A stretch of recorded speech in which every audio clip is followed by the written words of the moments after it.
네, 오늘도 미래캐스터와 함께 미래생활 업데이트 해보시죠. 자, 지난번에 미래형 세금 중에서 로봇세에 대해서 알아봤는데요. 오늘은 그 밖에도 또 언급되고 있는 여러 가지 미래형 세금 다뤄보도록 할게요. 자, 먼저 가장 현실화 가능성이 높은 거. 반려동물 보유세가 아닐까 싶습니다. 자, 요거는 2020년에도 이야기가 나왔고 2024년에도 나왔는데 정부에서 도입할 예정이 없다고 하면서 일단락이 일단 됐어요. 자, 이야기가 나오고 있는 이유. 유기견 처리, 배설물 정화, 소음민원 등 지자체 관리 비용들이 계속 늘어나고 있다. 응급동물병원, 동물등록제 관리 등 공공인프라 유지에 세금이 지금 투입이 되고 있다. 자, 동물보호센터 운영비, 구조치료비, 입양 장려 예산 확보가 필요하기 때문에 반려동물 보유세 필요하지 않냐는 거예요. 자, 실제로 KB의 조사에 따르면 우리나라의 25.7%의 가구가 반려동물을 기르고 있고 앞으로 더 기를 가능성이 있다라고 이야기를 하고 있고요. 이렇게 사회 곳곳에 반려동물 시설들이 지어지고 있고 김포시 같은 경우에는 반려동물 공공진료센터를 열면서 반려동물을 복지의 영역에 넣기도 했습니다. 그 밖에도 각종 지자체에서 사회적 약자가 이제 반려동물 진료비 부담되니까 그런 것들을 조금 지원해주는 이런 정책들을 해가고 있거든요. 돈이 계속 들어가고 있는 거예요. 자, 그렇다면 찬성 의견부터 한번 살펴볼게요.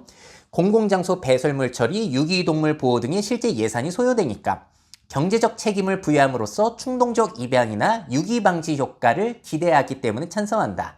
또 반려동물을 키우지 않는 이들과의 형평성 문제 해소를 위해서 찬성하는 의견이 있고요. 반대 의견 중에 제일 강력한 의견이 이겁니다. 세금이 생기면 경제적 취약계층의 반려동물 포기부터 증가될 가능성이 있다. 돈 들어가니까 버리고 본다는 거예요.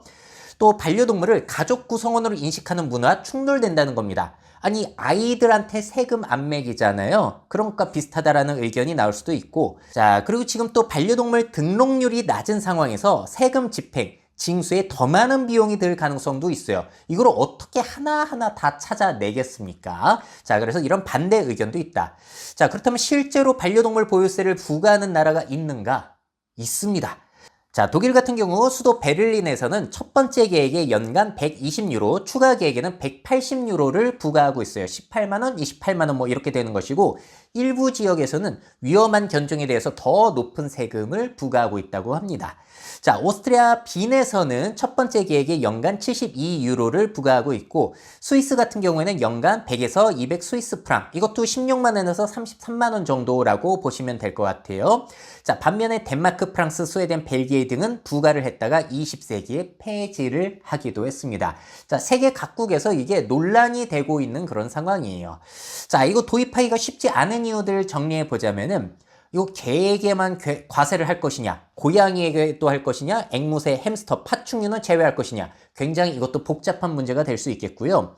2마리 이상 가구의 누진 과세 시에 여러 마리를 데리고 있는 구조 활동가, 그리고 보호자들의 부담이 가중될 가능성이 있다는 거.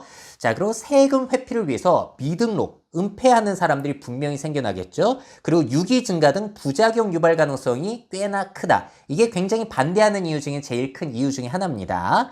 또 시골에서 노인들이 집 지키는 용도로 개를 키우는데 아니 이들한테도 세금을 매겨야 하는가? 이것도 상당히 애매하다라고 볼 수가 있겠어요.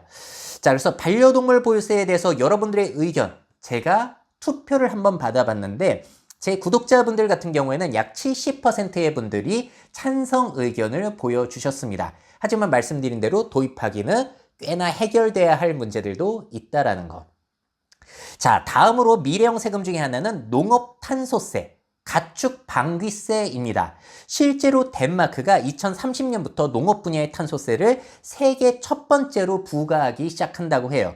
내용 정리해 보자면은 이산화탄소 1톤당 300크로네, 약 6만원의 세금이 부과가 되고요. 5년 뒤 2035년에는 더 낼 것이다. 이에 맞게 농가에 대한 세금 공제 혜택도 확대가 된다. 친환경 농업 시스템 전환에 400크로네 상당의 보조금이 지원이 되고 2030년까지 이산화탄소 배출을 180만 톤 정도 감축할 것으로 기대를 하고 있습니다. 아니 근데 탄소세를 부과할 거면은 공장이라든지 에너지 그런 쪽에 부과할 것이지 왜 농민들에게 부과를 하냐? 의외로 이 농업이라든지 임업 이 분야에서 탄소 배출량이 상당히 많습니다.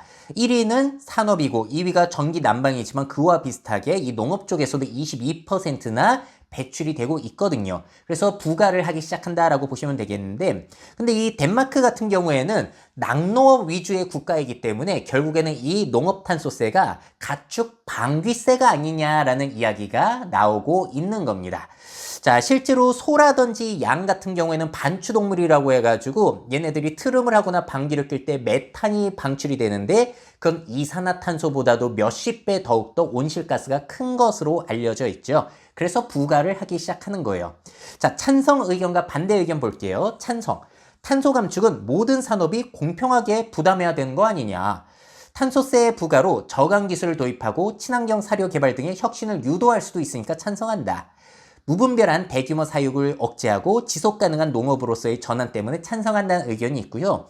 반대는 중소농, 가족농에게는 탄소세 부담으로 인해서 생계가 붕괴될 우려가 있다. 자, 그리고 탄소세 때문에 자국에서 생산이 감소되고 가격이 상승하게 되면은 수입 의존이 심화되기 때문에 저소득층들에게는 더욱더 부담이 될 수밖에 없다라는 반대 의견도 있습니다. 자, 그리고 가축별 배출량을 측정하는 것은 현실적으로 어려울 수도 있기 때문에 반대하는 의견이 있어요. 자, 그래서 농업탄소세, 오늘은 특히나 이 방귀세에 대해서 자세하게 알아본 것인데 우리나라도 이것을 도입해야 된다라고 보시는지 여러분들의 의견 남겨주시고요. 또 이건 도입될 가능성이 상당히 적어 보이기는 하는데 독신세를 걷자라는 의견도 일부 있죠.